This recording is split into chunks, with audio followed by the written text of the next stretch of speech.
Friends, मैं हूँ रोशन चिकने और आज अपन चालू कर रहे हैं इंटरनल रिकंस्ट्रक्शन चैप्टर की जर्नल एंट्रीज।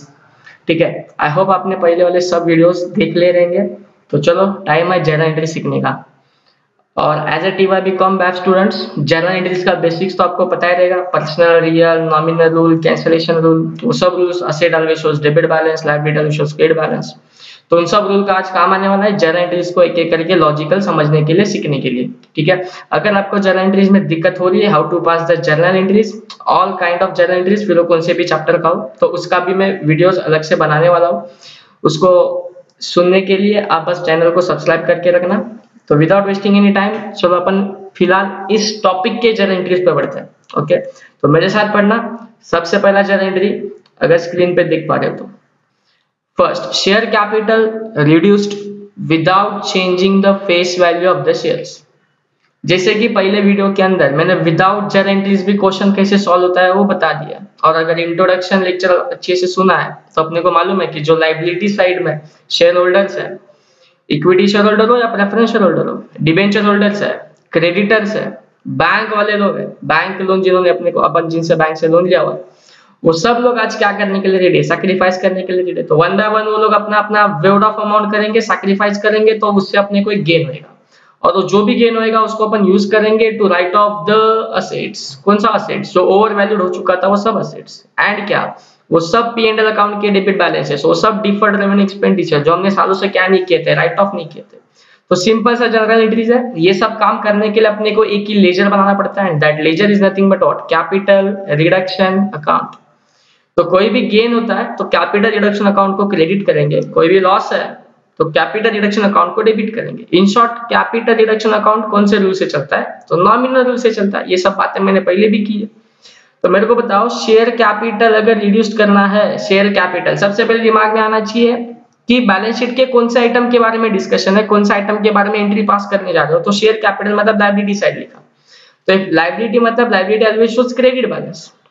तो अगर लायबिलिटी को रिड्यूस करना है, क्या करना है? रिड्यूस्ड मतलब क्रेडिट बैलेंस कम करना है, तो क्या करना पड़ेगा? उसको डेबिट करना पड़ेगा। तो देख पा रहे हो, तो इंक्रीज शेयर कैपिटल अकाउंट क्या कर दिया उन्होंने? डेबिट किया, share capital account debit.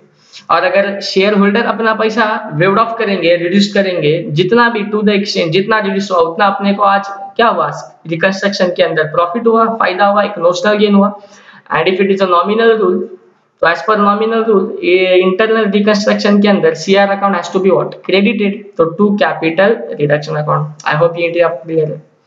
Same concepts के ऊपर, सेम लॉजिक्स के ऊपर सिमिलर एंट्रीज बहुत सारी चलेंगी। शेयर कैपिटल का दो टाइप का एडजस्टमेंट आता है। एक ये था जो अभी हमने किया, that is share capital reduced. Second पढ़ पा रहे तो वो भी शेयर कैपिटल रिड्यूस्ड ही है, बट फर्स्ट वाला was without changing the face value and second one is change face value change होएगा on reduction of the capital. तो ये क्या बात होती है, ये कैसे होता है? शेयर कैपिटल सिर्फ चेंज करने बोलेंगे ना, रिड्यूस करने बोलेंगे ना, विदाउट चेंजिंग। इसका मतलब क्या होता है? कोई 1 लाख शेयर्स होल्ड करके बैठा है, कोई एक शेयर होल्डर है, वो बोलता है मैं अपने शेयर कैपिटल में रिडक्शन ला रहा हूँ।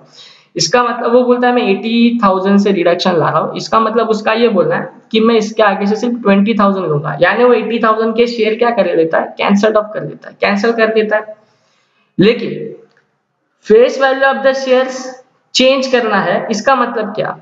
तो उसका वो हर एक शेयर सर्टिफिकेट हम लोग लेंगे। अगर एक शेयर समझो 100 रुपीज का था, तो बदले में उसको 20 रुपीज का न्यू शेयर इशू करेंगे, न्यू शेयर। ये डिफरेंस है दोनों चीज का। फिर से एक बार बोलता हूं मैं, एक है विदाउट चेंजिंग फेस वैल्यू, एक है change with the face value. Without changing में क्या होता है? उसका जितना अमाउंट वो रिड्यूस करना चाहता है उतने अमाउंट के शेयर सर्टिफिकेट अपन क्या कर देते हैं? कैंसिल कर देते हैं।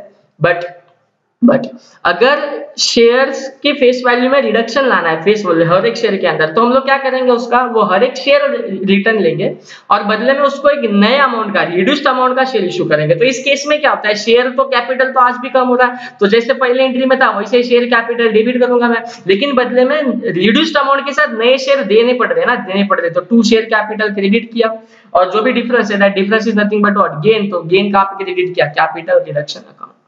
अगर अमाउंट्स के साथ बोलूं तो शेयर कैपिटल समझो पुराना 100 रुपीज का था, तो share capital old debit bye 100, share capital new कितने का था मैंने इशू किया 20 का, तो 20, और 2 सीआर में कितना जाएगा, 80 जाएगा।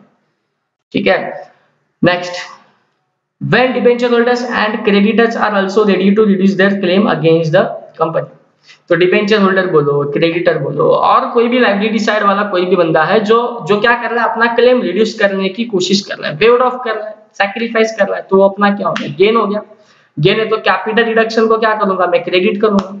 और कौन सैक्रिफाइस किया, क्रेडिटर ना, डिबेंचर ना, तो उनको क्या करेंगे, डेबिट, क्योंकि ये दोनों लाइबिलिटी साइड वाला आइटम है, और लाइबिलिटी साइड यानी liability always shows credit balance, और अगर वो आज क्रेडिट बैलेंस रिड्यूस करना है तो उसको अपने को क्या करना पड़ेगा, डेबिट करना पड़ेगा। That's why debenture and creditors are debited and CR को क्या किया हमने, क्रेडिट किया।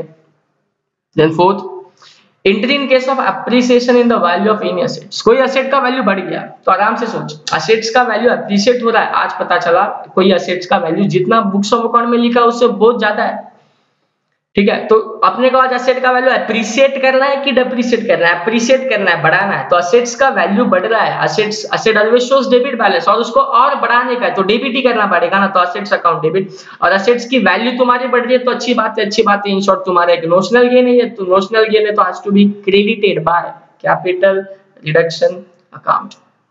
आई होप ये 4 एंट्रीज क्लियर है आपको। चलो नेक्स्ट एंट्रीज पर पढ़ते हैं, that is entry if any contingent liability matures and is paid। तो पहले contingent liability का मतलब समझ लो, what is contingent liability, एक सिंपल बोलो अंडरस्टैंडिंग के लिए, तो which may or may not be arised, ठीक है, एक्चुअली डेफिनेशन में जाएंगे तो बहुत कुछ अलग बोलता है, लेकिन एक अपने को एक सिंपलेस्ट अंडरस्टैंडिंग चाहिए, तो मैं इतना बोल सकता हूँ कंटीजेंट लायबिलिटी यानी वो लायबिलिटी जो अपने को फ्यूचर में पे करनी भी पड़ सकती है, नहीं भी करनी पड़ सकती है, कंफर्मेशन नहीं है लेकिन प्रेजेंट ऑब्लिगेशन जरूर है, लेकिन पे होएगा नहीं होएगा मालूम नहीं, इसके लिए अपन उसको बुक भी नहीं करते उस लायबिलिटी को, उस लायबिलिटी को अपन बैलेंस शीट के नीचे बाय वे ऑफ फुटनोट लिखा करते हैं। तो ऐसी कोई कंटीजेंट लायबिलिटी जो बैलेंस शीट के नीचे फुटनोट में है, अगर याद आता है एक क्वेश्चन में सॉल्व किया, उसके अंदर एरियर्स ऑफ प्रेफरेंस डिविडेंड हमेशा बैलेंस शीट के नीचे लिख के आता है, ठीक है, तो एरियर्स ऑफ प्रेफरेंस डिविडेंड जो बैलेंस शीट के नीचे लाइन लिखी होती है ना, ये पिछले 3 साल से एरियर्स में, पिछले 5 ईयर्स से एरियर्स में, वो कंटीजेंट लायबिलिटी है। ओके, तो कंटीजेंट लायबिलिटी रिकॉर्ड ही नहीं है, आज पता चला कि वो मैच्योर हो रही है और उसको पे करने का है, तो लायबिलिटी रिकॉर्ड नहीं थी, लेकिन अगर उसको पे करना है तो पहले उसको रिकॉर्ड करना पड़ेगा फिर पे करना पड़ेगा, because it is unrecorded liability. सिर्फ कंटीजेंट लायबिलिटी ऐसा नहीं, कोई भी लायबिलिटी जो आज तेरे को पता चली है इंटरनल रिकंस्ट्रक्शन के टाइम पे जो अनरिकॉर्डेड है, अनरिकॉर्डेड तो उसको पहले रिकॉर्ड करेंगे, उसको पहले बुक्स ऑफ अकाउंट में लिख आएंगे। तो मेरे को बोलो लायबिलिटी अगर रिकॉर्ड करनी है तो लायबिलिटी से क्या बोलते हैं अपन, liability always shows credit balance, तो क्रेडिट बैलेंस तो लायबिलिटी को क्या करना पड़ेगा, क्रेडिट।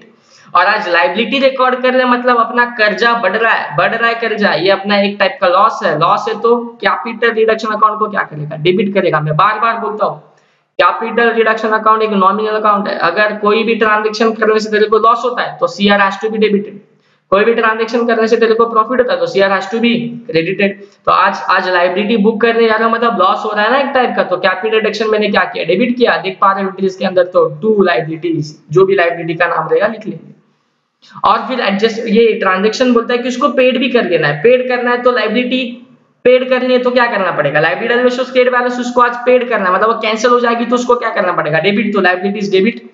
और पे करेंगे मतलब क्या करेंगे, कैश में या चेक में पेमेंट करेंगे तो टू बैंक लिखा हुआ है, कैश पेमेंट आजकल होता नहीं तो ओनली टू बैंक हम लोग लिखा करेंगे। आई होप ये क्लियर है आपको, ये एडजस्टमेंट आते रहता है, ये वाला चीज प्लीज याद रखना, इंपॉर्टेंट एंट्री है ये अनरिकॉर्डेड लायबिलिटी वाला, ठीक है, क्वेश्चंस आएंगे तो और मैं डिटेल में फिर से बोलने वाला हूँ। नेक्स्ट, फिर ये सबसे बड़ा एंट्री अगर देख पा रहे हो, ये वो एंट्री है जो इंटरनल रिकंस्ट्रक्शन करने के पीछे का रीजन ही है।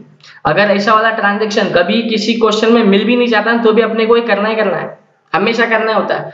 इंटरनल रिकंस्ट्रक्शन चैप्टर में बैलेंस शीट देखते अपना फर्स्ट टारगेट इज ये कि ये सब मैं ढूंढूं, ये सब मतलब क्या, तो पढ़ो, entry for utilising the amount of capital reduction, मतलब कैपिटल रिडक्शन में अमाउंट जमा हो चुका है को कैसे, ये बाकी पीछे वाले सब एंट्रीज से वो जो अमाउंट जमा हो चुका है उसको यूज करेंगे, यूटिलाइज करेंगे, किस चीज के लिए, बोलता है to write off the accumulated losses. Internally को करने का रीजन इज अपने को लॉसेस क्या करने हैं पिछले सालों से, मैं क्या बोला था, इंटरनली कोई chapter is for loss making companies, तो उनको अपना लॉसेस को क्या करना है, रिड्यूस करना है, इसके लिए इंटरनली को किया उन्होंने। जो आज तक उन्होंने बहुत सारे असेट्स को रिवैल्यूड नहीं किया था, ठीक है, बहुत सारे एक्सपेंसेस को राइट ऑफ नहीं किया था, तो वो सब आज करना है। तो असेट्स को रिवैल्यूड नहीं किया, उनमें सबसे लिस्ट में असेट्स के रिवैल्यूड की लिस्ट में सबसे पहले असेट्स आते हैं इंटेंजिबल असेट्स, क्योंकि उसको उसका वेरिफिकेशन करने के लिए कोई आउटसाइडर का इन्वॉल्वमेंट होता ही नहीं है, तो वो सबसे बड़ा एरिया है फ्रॉड करने वाला या कोई भी लॉस छुपाने वाला। तो इसके लिए इंटेंजिबल असेट्स और अक्यूमुलेटेड लॉसेस यानी तुम्हारी डिफर्ड एक्सपेंसेस पहला ढूंढो, उसको राइट ऑफ करो।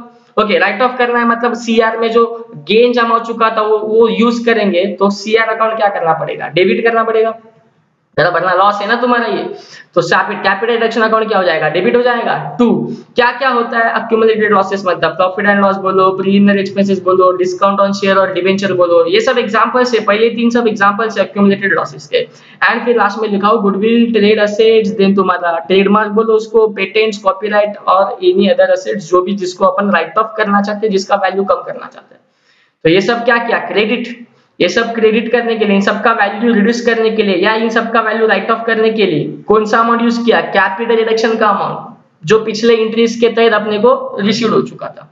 तो नोशनल गेन यूज किया हमने ये सब चीजें राइट ऑफ करने के लिए। एंड ये सब हो जाने के बाद कैपिटल रिडक्शन अकाउंट को अपन टैली करते हैं, और जैसे कि मैंने लास्ट क्वेश्चन आंसर के सेशन में बोला हूं, कैपिटल रिडक्शन अकाउंट या तो टैली होएगा या तो बैलेंस छोड़ेगा। बैलेंस हमेशा कौन सा बैलेंस छोड़ेगा, क्रेडिट बैलेंस ही छोड़ेगा। कभी ऐसा गलती से भी तेरे साथ नहीं होना चाहिए कि कैपिटल रिडक्शन अकाउंट ने डेबिट बैलेंस छोड़ा, मतलब तू कुछ तो कैलकुलेशन मिस्टेक किया रहेगा। हमेशा सीआर अकाउंट क्रेडिट बैलेंस ही देगा, और क्रेडिट बैलेंस देगा मतलब क्या, तो उसका क्रेडिट साइड हमेशा ज्यादा रहेगा, ठीक है। तो क्रेडिट साइड ज्यादा, क्रेडिट टोटल ज्यादा, तो debit side balance in figure बैठेगा। उस बैलेंस इन फिगर को याद करो प्लीज, कहां पे ट्रांसफर करना है, that balance in figure that is profit. Profit कौन सा वाला प्रॉफिट, वन टाइम प्रॉफिट है यो, हाँ ये वन टाइम प्रॉफिट है, तो कैपिटल प्रॉफिट उसको बोलते हैं। कैपिटल प्रॉफिट तो has to be transfer to capital reserve. तो लास्ट एंट्री पढ़ पा रहे हो तो for transferring any balance left, जो बैलेंस बचा किधर, कैपिटल रिडक्शन अकाउंट में, उसको कहां पे भेजेंगे, कैपिटल रिजर्व में भेजेंगे। तो क्रेडिट बैलेंस होता है मतलब debit side balance in figure आता है, तो एंट्री बोलो ना क्या बन गया, capital reduction account debit to capital reserve. तो this is all about internal reconstruction का जर्नल एंट्रीज। ये जर्नल एंट्रीज काफी अपने को बाकी सब क्वेश्चंस के अंदर जो आएंगे ट्रांजैक्शन, उसको जर्नल एंट्रीज में इनकॉर्पोरेट करने के लिए, ठीक है। तो that's it for the day, thanks to all of you.